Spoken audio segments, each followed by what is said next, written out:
درد و آلام کے مارے ہوئے کیا دیتے ہیں، درد و آلام کے مارے ہوئے کیا دیتے ہیں، ہم تو بس ان کی نگاہوں کو دعا دیتے ہیں۔ جو بھی مجرم میری سرکار کے دامن میں چھپے، عرش والے اسے جنت کی سزا دیتے ہیں، عرش والے اسے جنت کی سزا دیتے ہیں۔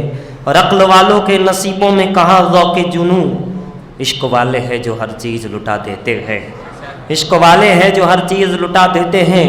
اور اللہ اللہ کیے جانے سے نہ اللہ ملے، اللہ والے ہیں جو اللہ سے ملا دیتے ہیں، اللہ والے ہیں جو اللہ سے ملا دیتے ہیں۔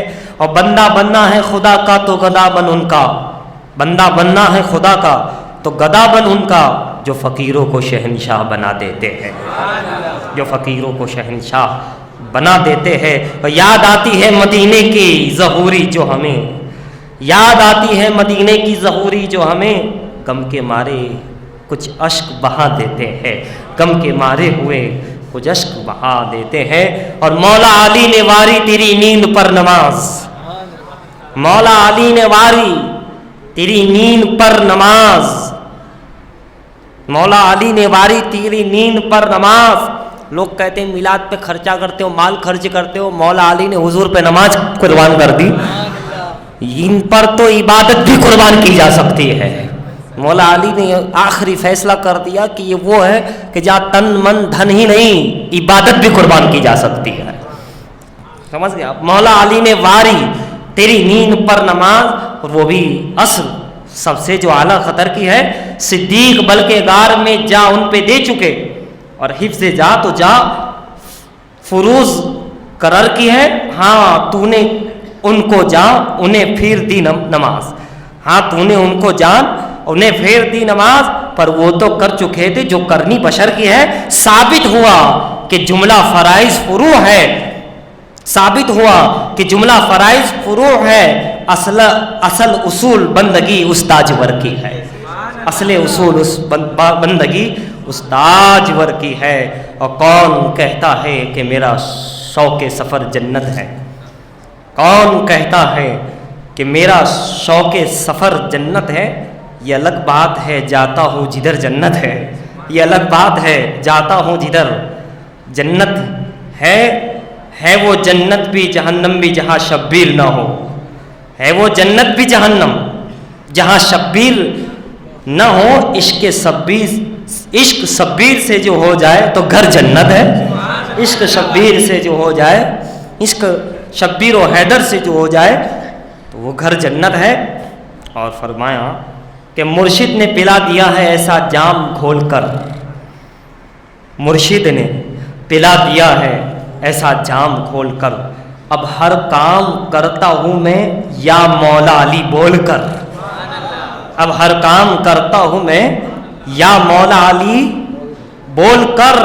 اور رقص میں ڈوب جاتا ہے اب وجود میرا، رقص میں ڈوب جاتا ہے اب وجود میرا، علی کا نعرہ لگاتا ہوں میں دل کا دروازہ کھول کر۔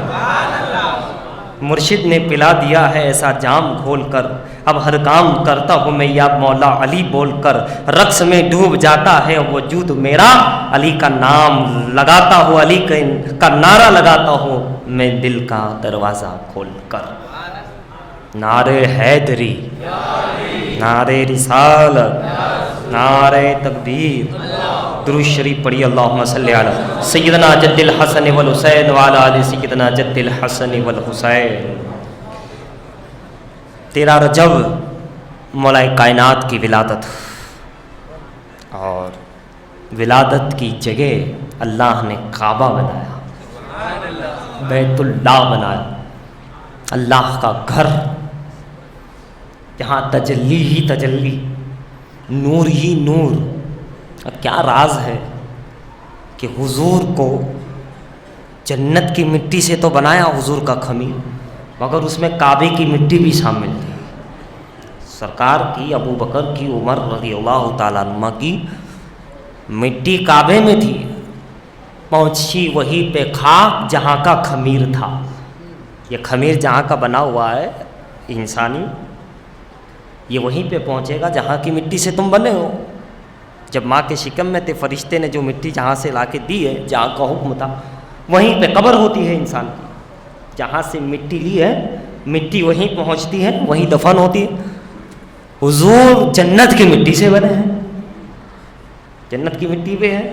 اور ساتھ میں دنیا میں پھر تو دنیا میں خانہ کعبہ سے میرے آقا کی مٹی ہے. مگر جب طوفان نوح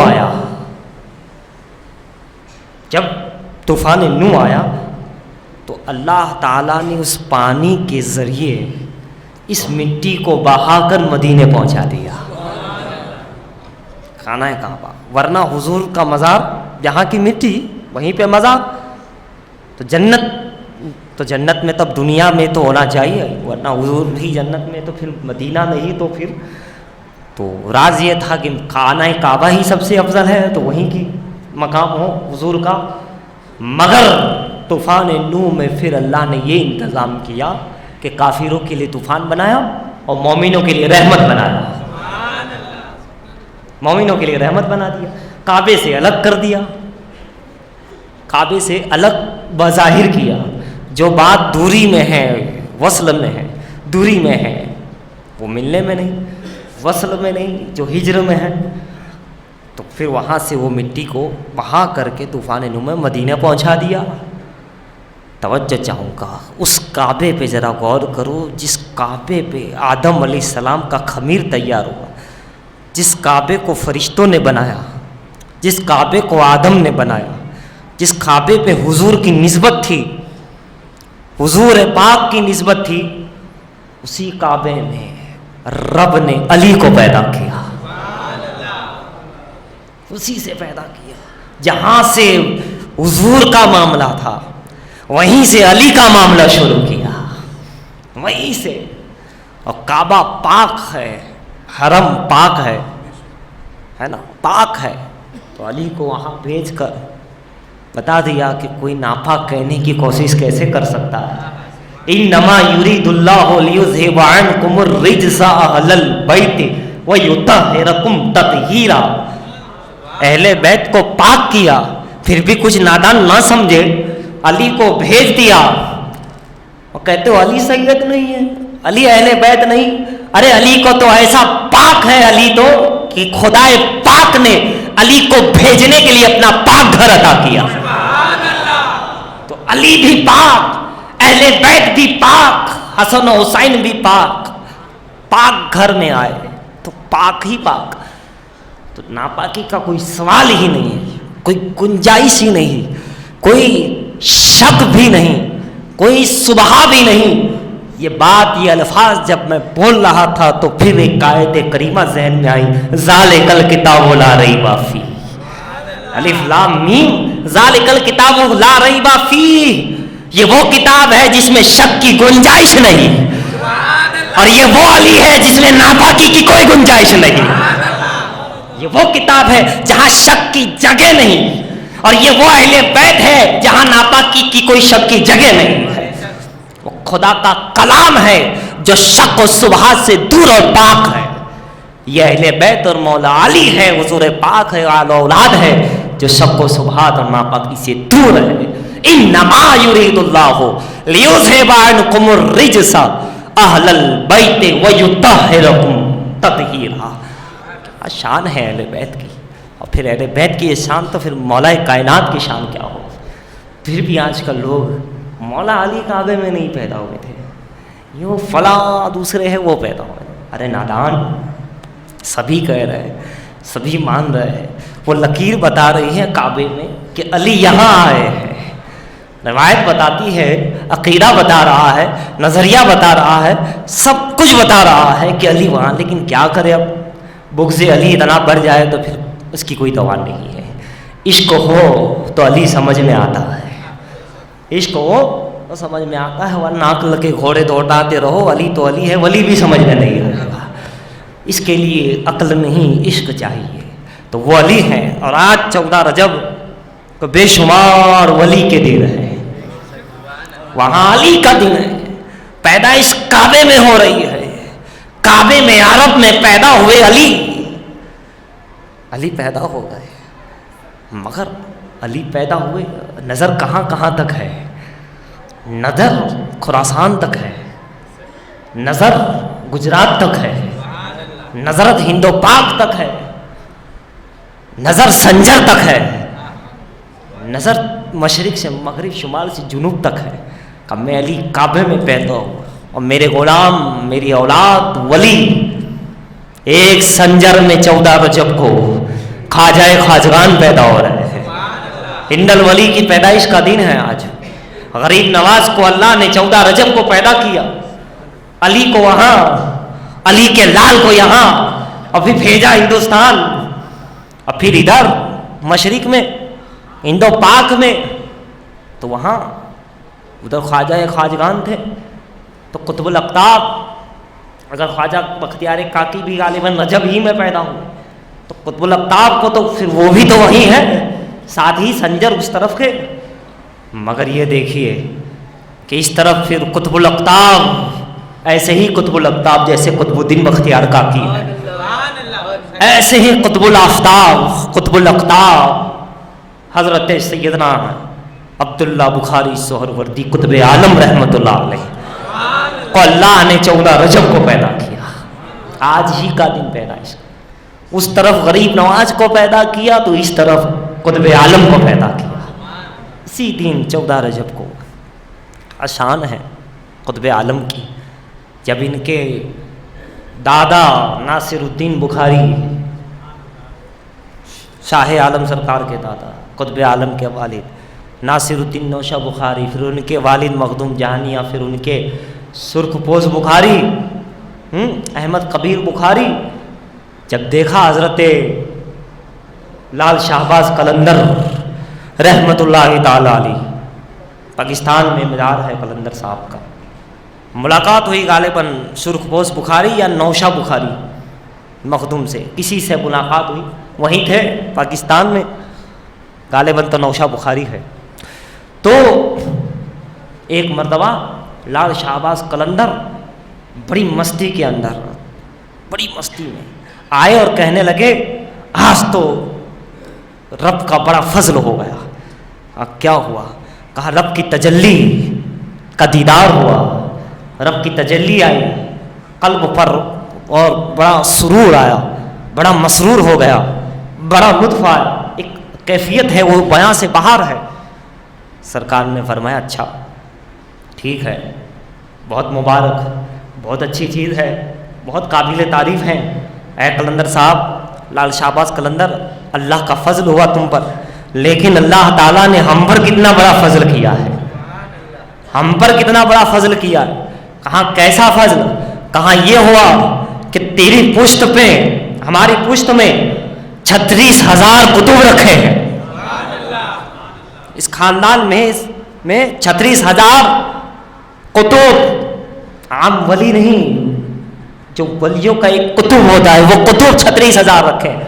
اور اے سرکار، اے قلندر صاحب، آپ کو تجلی ہوئی، آپ کو فائدہ ہوا، آپ کو فیض ملا، بڑے مبارک بات ہے، بڑی اچھی چیز ہے. مگر ہم اہل بیت جہاں 36,000 کتب ہے تو صرف ہم کو ہی فائدہ نہیں، یہ تو ہماری تو فضیلت ہے ہی، ہم تو پیدائشی کتب ہے، مگر ہمارے ایک ایک کے ذریعے اللہ ہزاروں کی مغفرت فرمائے گا.